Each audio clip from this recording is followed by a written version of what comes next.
Welcome to Vibe Cafe. This is a show where we have interesting, informative, and sometimes controversial conversations that give you positive vibe and also entertain you to the fullest. My name is Lerin, Nichodemus, and as always with me on the show, I am Oge, and it's such a pleasure to be here today. Yes, I'm super excited to be here as well. Today we have so much in store for you, from the movie review to the games. Plus, we have an amazing guest who's going to be talking about something that is going to enrich us. So, if you want to see all that we have for you, stick around. We'll go on a quick break and we'll be right back. This is Vibe Cafe.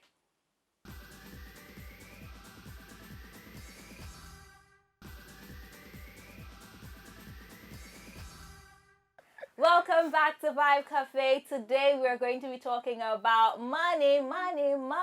It's all about what an individual can do to improve their finances. And to have that conversation with us is an expert in this field. His name is Alex Iheanacho, and he's going to be talking to us about this. Now, he is a speaker, he's an author, and he's also an investor and creator of the 5 Wealth Distinction Framework. He runs Money Sense Africa, which is a financial education and investment advisory firm. Welcome to the show. Yeah, thank you.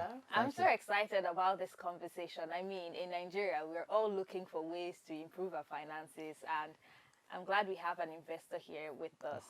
From your experience, what would you say is the first thing a person can do to improve their financial life? All right, so thanks for having me. So the first thing, which is the real thing that anyone should do, is to have money sense, Okay. right? And money sense simply means the ability of an individual to understand what money is, how money works, and how to make it work for him, Okay. right? So this is money sense. So when you want to understand what money is, you have to know that money works in 3 forms. But quite unfortunately, a lot of us know just one form. Okay. So we have the third level of money, which is currency, Okay. right? Currency is what we all have in our wallets. It's what we have in our bank accounts. And currency is the least form of money, actually, Okay. because currency is just what the government says should be accepted as money. So if the government wakes up tomorrow and says, hey, you know what, we're not using this anymore, it simply means that currency changes, right? And if you look at history, you will find out that different things have served as currencies at several times. So people are just ignorant at that level. So that is what everyone is focusing on. That's what everyone is chasing. Then we have money at the second level. Money at the second level is a promise to transact. That's what we call credit. Okay. Right? So you go to the bank, you do a transaction, you don't ever exchange cash. That's a credit. Okay. Right? If I tell you, please, can you give value of so and so to so and so person, I will pay. What's the transaction riding on? Promise. True. My capacity to honor that promise is called credit. And that is where the wealthy people play. Okay. Right? That's why the wealthy, you don't really get seriously wealthy with your money. Right. You get wealthy with other people's money. That's how it's done. It's called leverage, right? So at that point, that's hybrid. A lot of people don't really even know what that is. A lot of people haven't really paused to ask, okay, why will I go to a bank or why will I go to somewhere and just send a code or make a statement and then transaction is done? No money is exchanging hand. It's because of promise to pay, right? And that is why we talk about credit worthiness. So if I want to tell you, give this person value of XYZ and I will pay, what are you going to assess? My capacity to pay. If I'm credit worthy. If I'm credit worthy, what will you do? You will honor the transaction. If I'm not credit worthy, you will not honor the transaction, right? Okay. So that's the second level of money. The first level of money, which so many people don't know, is what I refer to as POTS. POTS. People, opportunities, talent, and solutions. Okay. Right? And an advice for you to understand how money works is for you to begin to play at the point of POTS. What's the number of quality people you have in your life? They always say this: your net worth is in your network, right? True. Nobody actually understands what that means. Why is it that the rich don't go broke? They don't go broke because they have quality friends. True. So when I'm down, I can call a couple of friends and they bail me out, right? So that's people. Opportunities, that's what money is. Your capacity to see opportunity with your mind, not really your eyes. I didn't come with one of my books. I was supposed to bring that, but I forgot. So in the book, I was explaining that you don't see money with your eyes. You see money with your mind. That's opportunity. So other people are looking at things, but you're seeing opportunity there. That's how you convert that. So that's O. Then T talks about talent. God has given each and every one of us a certain dose of talent. Your ability to convert that is now up to you, Okay. right? Research has proven that a single talent, well harnessed, has value of somewhere around $1.5 million. What that means is that everyone is supposed to be worth at least $1.5 million in his Really? lifetime. Yeah, because everyone has at least one talent, True. right? Yeah, so that's your talent. Then the last one is solution. Money follows value. And what's value? Value is solution to problems. If I have a problem and I have the solution, I will give you money and you will solve it for me. Right? But we know that most people are never playing at this level. Everybody's just chasing currency. You even tell people, man, why don't you begin to go out more, make more friends? They'll tell you, what am I doing with friends? I'm chasing money, I beg, you know what it is. So that's the first level. So your first journey begins with trying to understand what money is. See, there's no way you will conquer something that you don't understand, right? And anything in life that is important in any way or form must require you to understand it. And it is what you don't understand that you call mystery. So to some people, money is mysterious. Some people, they see someone, an average person, an average Nigerian, right? When he sees a wealthy person, what comes to his mind? I beg, leave those people. You don't know what they do. Because he doesn't understand it.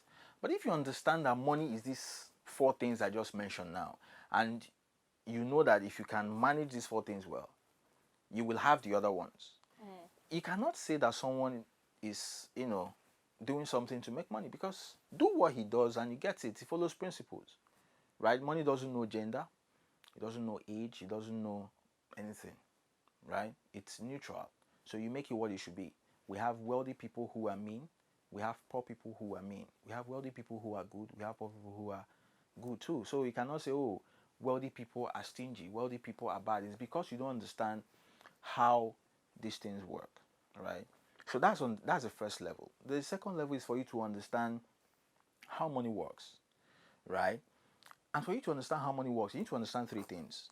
Okay, you need to understand human psychology, why people behave the way they do, Okay. right? If I know why you buy what you buy, I can sell you what I sell. Simple psychology, Okay. right?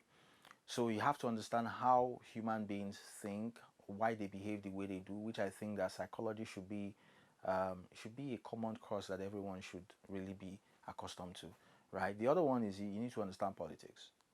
Politics. You don't need to be a politician to understand Okay. politics. What Yeah. has politics got to do with Yeah, making because money? because the government, if you have a foolish man in charge, right, he will destroy things on your behalf. Okay. True. And if you have a wise man in charge, he can mold things on your behalf. Okay. So why the rich pay attention to politics is not because they want to play politics. It's because they want to know how to harness their interest in a way that protects them. So when you understand the political, that's why, here our politicians, they promise you water, all those nonsense. But overseas, when they are doing political debates, you can see wisdom. So the rich guy will sit down to understand, because by me understanding your political policies, your ideas, what you've done for yourself, if you're a capitalist and all of that, I'll be able to know the kind of things you create, right? So if you look at Nigeria now, what you find out is that a lot of our smart guys are leaving. Tech was, tech gave us hope. It gave us a playing field. People were embracing it. But suddenly, you just realize that the tech guys are not even safe. They're not feeling safe. So what are they doing? They're leaving, because you're doing things that are not favoring them. That's government, right? So if you don't understand how government works, how government thinks, you will be at the mercy of government. So if you understand that, it will be easy for you to protect yourself. It will be easy for you to know what to do and what not to do, right? Then economics, forces of demand and supply, right? That determines the flow of money. Okay, so if we have more supply here, something's going to happen to demand. If we have more demand here, something's going to happen to supply. And if something is happening to demand and supply, something is going to happen to the price. Right? True. That's to understand how money works. So the last part of it, which is the bigger deal, is to understand how to make it work for you. Okay. Right? How to make it work for you. Now, you need to understand that in the richest country in the world, you have a beggar. True. And in the poorest country in the world, you have a wealthy guy, you have a rich man, right? So it simply tells you that location is important, but the individual is more important. So that is why I read economics, but I talk about the part of economics that a lot of us don't get to talk about, and that's personal economy, right? So you could talk about the macro, because of the fact that in the richest country in the world, you could find a poor man. It simply means that there is something about the individual that matters. You get? So the individual needs to know how to make all of these advantages work for him. And the first place that begins is from the mind. You can't have in your pockets what you don't first have in your mind. True. And a filthy mind can't hold wealth. Right? A filthy mind can't hold wealth. So if your beliefs are wrong, which most times are because of how we were trained, where we grew up, myth, our religious dispositions, things that we were told in church, the way we pray, what we pray for, you will find out that I think everyone needs a money therapy. Every Nigerian needs a money therapy, right? You need to go and clean your head, because that's the first place. Okay. If I am to have a conversation with a person, the first thing I want to know is how the person thinks, because that will determine whether this is going to go well or not. One of my mentors will always say, you can't do a good deal with a bad person. True. Right? So I want to make sure that I'm not doing something with a bad person. So the mind is very important. And when you come to the mind, there are a couple of things you do, which is you have to look at things like your money script. We all have money scripts. And money scripts are those tiny beliefs about different aspects of money. If I mention savings now, there's something that will ring in your head. That thing that rings in your head is a function of the script that you have. And that script could be you got it from your parents, you got it from your colleagues, you got it from school, you got it from, mindless interaction. And the mind is also very important because the things, just like your phone. When you have your phone, there are some apps that are running in your phone without you being aware. And that's how money scripts are formed. So it's very important that I teach what is called intentional financial mindfulness. Right? What that simply means that as an individual, you need to be in a position where you're constantly evaluating what is going on in your mind. Right? Don't go too long in a day without you stopping to ask, what am I thinking right now? What's my thought? What's my belief? When I tell somebody I don't have money, which is the biggest lie we always tell, because when you say you don't have money, you're lying. And money hate liars. Right? So when you tell somebody I don't have money, you need to catch yourself quickly and what exactly do I mean? Right? What exactly am I saying? How exactly do I feel when I say things like this? When someone tells me he doesn't have money, how do I feel? For example, someone comes to me and say, okay, I want to invest, and I show you the properties we have, and next thing you tell me is, oh, I can't afford it. Right? That's a good statement for you. But for me, it's also a good statement because I don't sell to people who can afford it. I sell to people who can afford it, but who are committed to afford it. Right? Because if you look at your life, there is nothing good you have done that you could afford. True. There is nothing good, great, that shifted your life that you did when you could afford it. Right? But one thing that happened was you were committed. And that's why things change. So your money script, you look at your money file. So money file is a combination of the scripts you have, right, about different aspects of money. Your money files forms your money blueprint. Your money blueprint is your whole being as far as money is concerned. Right? So you cannot outgrow your money blueprint. You just have to find a way to switch your script and switch your file so that your blueprint can change. And your blueprint forms your money map. Your money map is the guiding points that is leading you to either financial success or financial destruction, right? Because everyone is heading somewhere. True. As far as money is concerned, everyone is heading somewhere. You're heading somewhere. I'm heading somewhere. We could be heading on the same destination.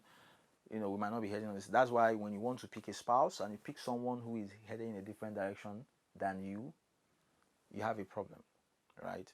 Yeah. So that's the first part, mind management. Then the other part is self-management. People talk about managing money. I don't teach people how to manage money.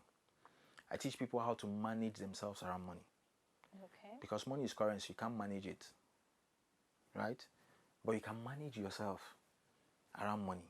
So when you're trying to manage money, the mindset and the behavior is different from when you're trying to manage yourself around money. So the goal should be to learn how to manage yourself around money. And if you're managing yourself around money, you will not be talking about something like budgeting. You will actually be talking about something like planning your money. When I mention budget, how do you feel? On a subconscious level, if you pay attention, when you hear budget, there's always a negative tone to it. Why? Because budget sounds like restriction. It sounds like, man, I won't enjoy myself again. When I say, let me put you on a budget, how do you feel? You won't feel nice that I want to put you on a budget. Yeah, that's because of the fact that budget over time has negative connotations attached to it. But when you talk about planning your money, just think, so when I leave or when you have your time, just mention both words to yourself privately. I want to budget. Observe how you feel. And then say, I want to plan my money. Then observe how you feel. So you find out that planning your money gives you, a better feeling. And one of the things that make people not to stick to a budget is because of the way it's, what's playing in the head. Like I told you, your mind has apps that are running in there without you being aware of it. So your job is to know the app that is running in your phone so you can save your battery.